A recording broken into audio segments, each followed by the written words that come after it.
Hey, I'm back from NAB, my first one, and actually my first time in the US. It went very well, thanks for asking. I met tons of amazing people, most of which I've actually worked with before, just had never met face to face, and well, now I got the chance. So yeah, a lot of fun parties, a lot of amazing discussions, but enough of NAB, we're here to discuss what on earth happened on April 1st. So I released an April Fool's video where essentially I took the best, or should we say the worst, of color grading videos here on YouTube and put it all in one pot. So yeah, I tried to make the worst possible color grading tutorial, and seems to have gone well. And now it's time to dissect it and actually break down what went wrong in whoever this person was in this video trying to teach us color grading.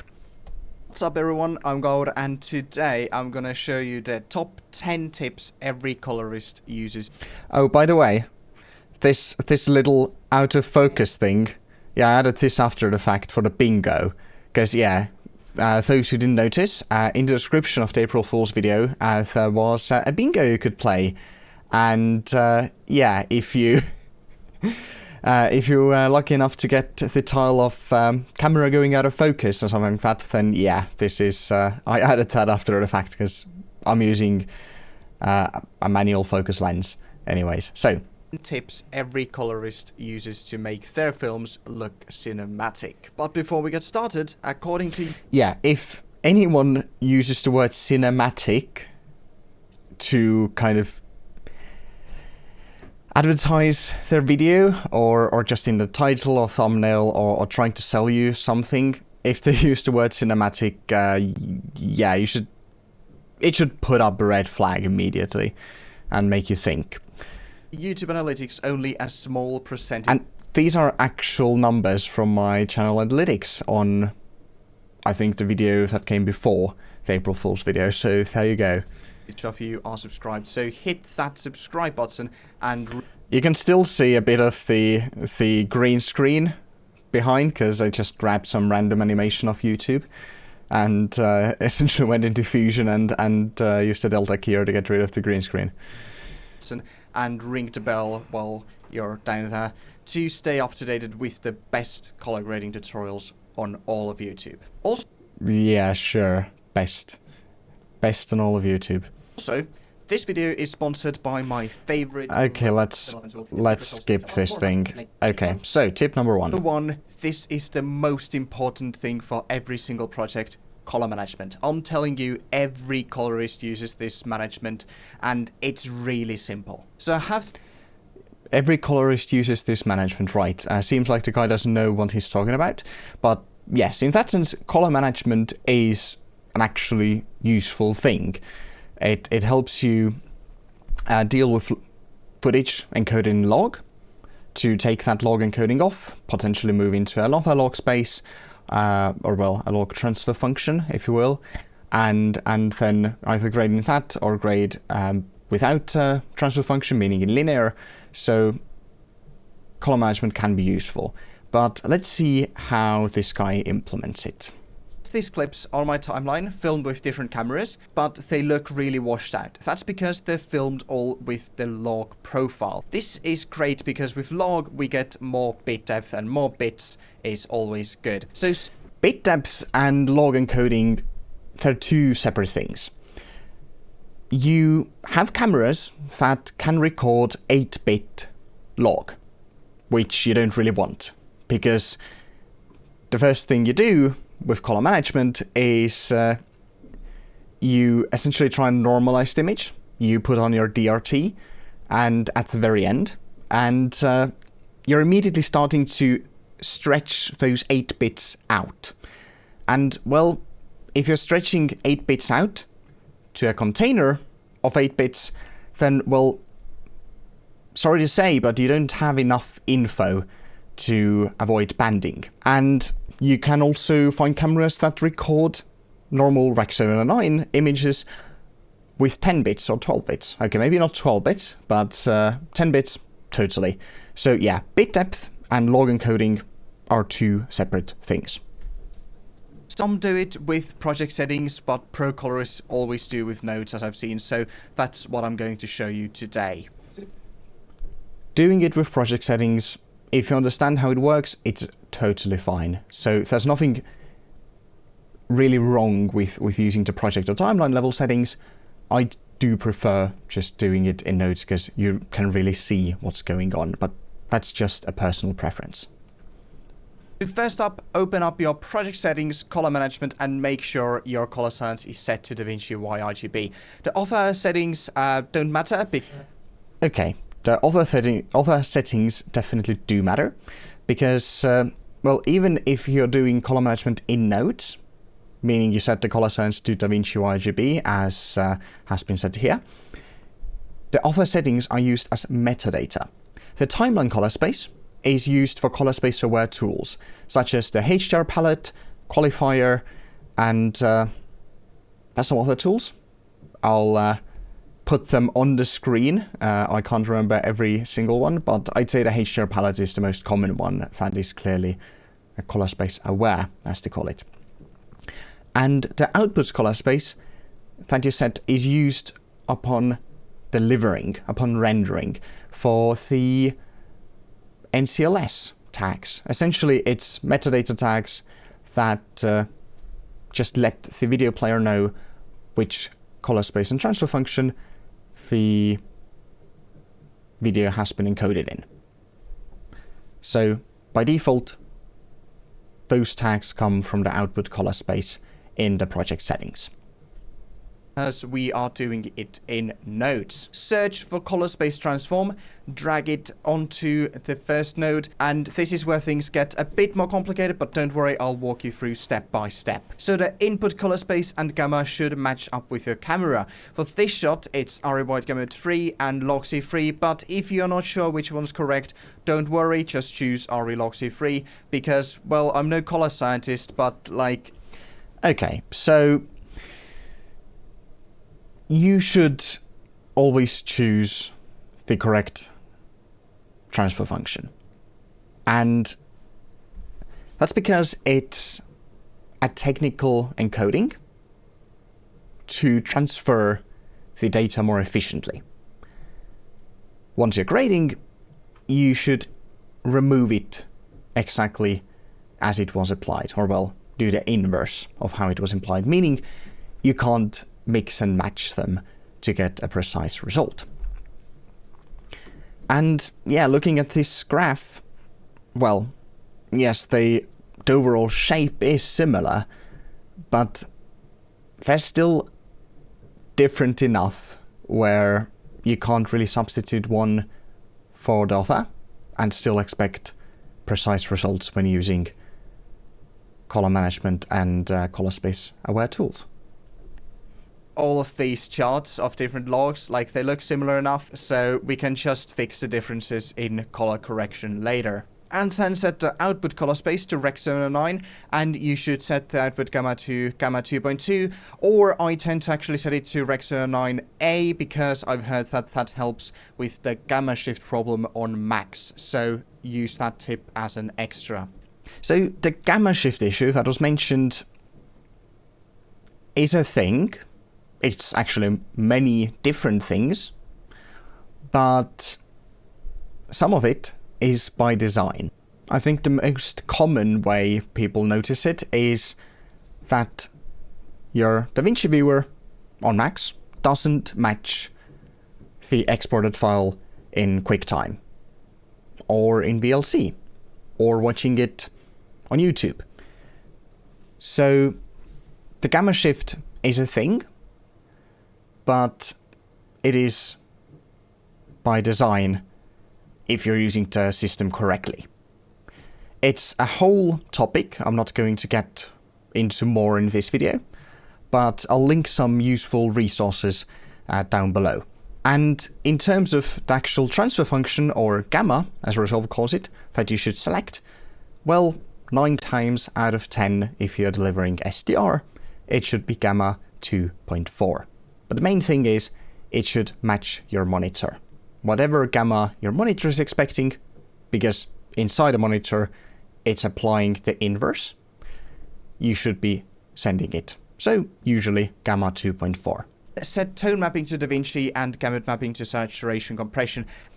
And setting tone mapping and saturation mapping to DaVinci and saturation compression is totally fine.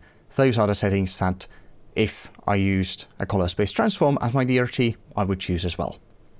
And the rest of the settings just leave as they are. Now on to tip number 2. I learned this just the other day, but it changed how I grade. Okay, if someone says that they just the other day found some new technique and it changed how they work, well, they probably haven't stress tested this new technique enough. They don't really know what they're talking about. They're just essentially copy-pasting whatever someone else taught them. So they're most likely not the most trustworthy source for this information. So linear gain. So when you're balancing shots, instead of using offset or the HDR tools, just right click on your node and set the gamma to linear. And now just use gain to change the brightness and white balance of the shots. So in this case, the color space transform should either be the last node, in which case the working color space would be the camera color space, or you can follow along my node-based color management tutorial for how I tend to do it, with 2 color space transforms or a color space transform and a DCTL DRT at the end. So yeah. Yes, this will give you better, more realistic corrections. Now on to tip number 3, correcting skin tones. Well, the skin tones are the most important part of every shot and you should balance them first. But how do you know when they're correct? Well, Resolve has this scope called vector scope, and if you go into the settings and enable the skin tone indicator, well, that will show you exactly what's correct. So now using linear gain that I just learned, I'm going to push the skin onto the line, and when it's sitting on there, that is perfect every single time. Balancing skin tones first, there's nothing inherently wrong with that tip, but doing it based on the skin tone line, well, in different cases, skin tones based on the scene lighting, or even just based on the skin itself, it might not fall on the skin tone line. So while the skin tone line is a general direction, at the end of the day, you should have a calibrated reference monitor you can trust and do it by eye. And to make sure that I don't accidentally move it off the line when correcting the rest of the shot, well, I'll make a separate node for correcting the rest. Now, choose the qualifier. I'll drag my mouse over the skin tones and hit this invert button. This means that whatever I do in this node, it will not affect the skin tones and they will... Yeah, where possible, I'd avoid qualifiers, especially for skin tones. So just balance the skin tones first, and if you really feel that the rest of the shot isn't looking good, maybe you can find a middle ground between having the skin tones look great and the background look great, where you're not straight up qualifying the skin tones, because oftentimes if you do, you'll just make the skin look out of place. So first, to get that cinematic film look, Resolve has some built-in film LUTs. So because LUTs set the overall look, you should always put them as the very first node. Or well, because we're using color management, I'll actually create a second node after the first one, and that's where I will put the LUT. Now, well, I would not put a LUT right there.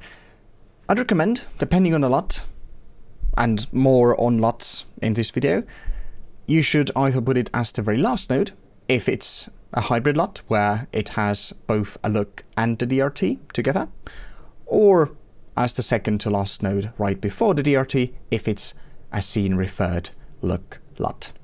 Because LUTs inherently just clamp the signal between 0 and 1, so you're losing info. Open that LUT browser, look for film looks, and try them out. I like the Kodak 2383 best. Yeah, kid, it's 2383.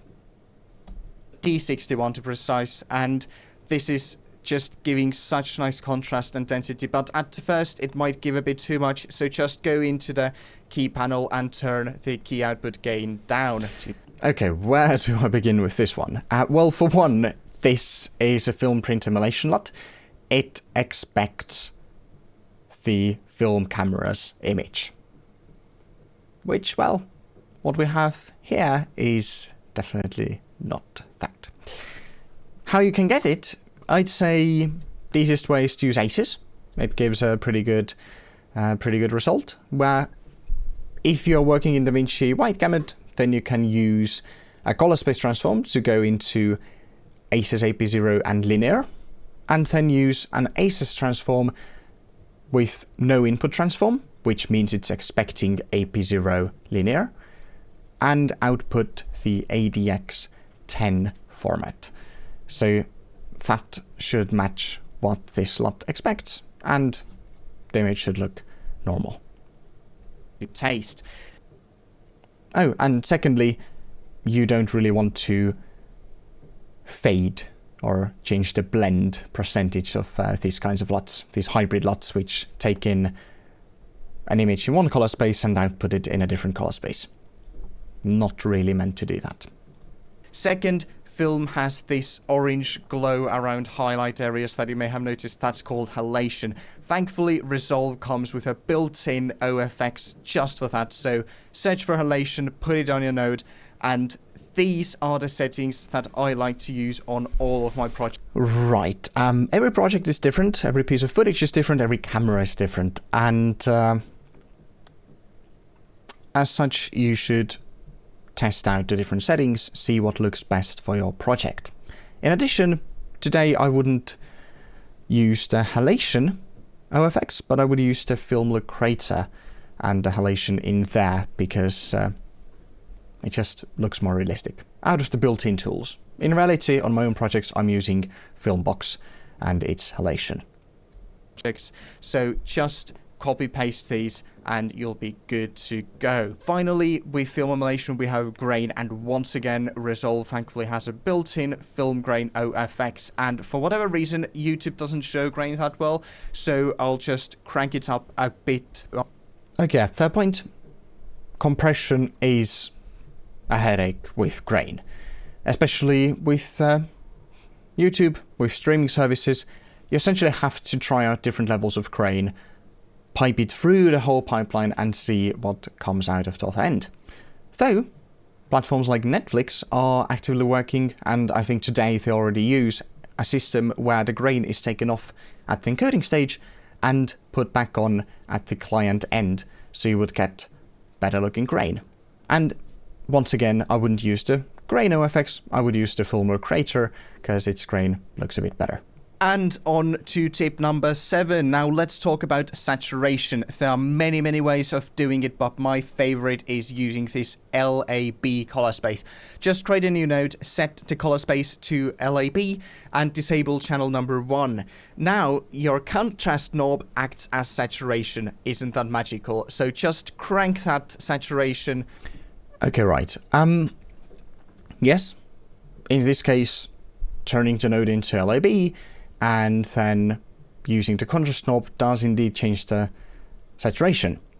Though the A and B channels, meaning the second and third channels of the LAB color space or color model, they are centered around 0.5, which in this case, the contrast's pivot point is at its default location of 0.435, which is not 0.5. And as such, moving contrast will also introduce a color shift. And generally speaking, it isn't a great way of adding saturation. You should look into subtractive ways of adding saturation, such as the new color slice. Well, not that new anymore. With the contrast knob, and well, the skin tones are a bit too saturated, so I'll just bring those down with the normal saturation knob, because the normal saturation knob is great for desaturating. Now, a quick note about this video sponsor, the new secret sauce DC. Yeah, just a quick note on this. There are a lot of third-party plugins, OFX, DCTLs, LUTs out there and a lot of them are crap. So if you can, before buying something, before investing into a new tool, download the demo, try it out on your own footage, stress test it, see if it actually holds up and gives you good results. Tip number 8, control panels. If you want to become a pro colorist, you need to get yourself some control panels. The mini and micro panels, which honestly, like, this is way better than getting one of those advanced panels, because, you know, the advanced panel has 4 trackballs, I have 6. Yeah, you don't need a color panel to be a professional. Yes, a panel will speed up your work, but you don't technically need it.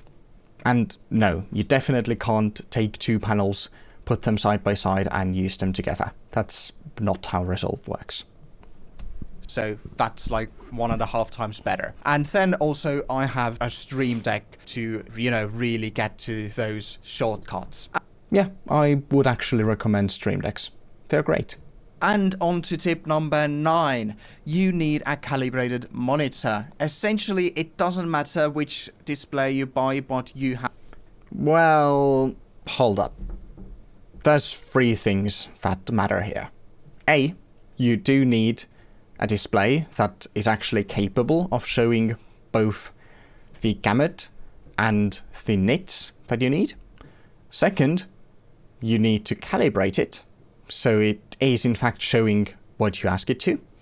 And third, you need an I/O card, that being a Decklink or an Ultra Studio, so you can get a clean feed straight from Resolve into your display. Have to calibrate it.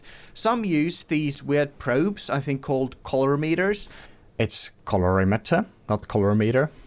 But I found a cheaper way. So in your Resolve, just add a... Okay, and the following is just complete bullshit, because you need 2 things, or well, ideally you should hire a professional who does this for a living, because calibrating screens can be quite complex process. Color generator row effects, set it to red, and now all you need is a color checker. Now this one's by Calibrate, so... That's Calibrate, not Calibrate. It's quite expensive, but you can get a cheaper one off AliExpress. And on the topic of color checkers, well, you can't just get any cheap one off AliExpress or Wish, because there's a reason why they're as expensive as they are. Because the reflectance, the spectral reflectance of the patches is very tightly controlled, and that's what you need. It'll work totally fine, and all you have to do is just put it on the monitor. Yeah, and definitely don't try to calibrate a monitor based on some chart that's physically next to the monitor. Not how it works. And finally, tip number 10. And with this last one, I end on a more serious note. If you haven't seen it, you can watch the whole video here. Anyways, I'm Gaur. See you next time.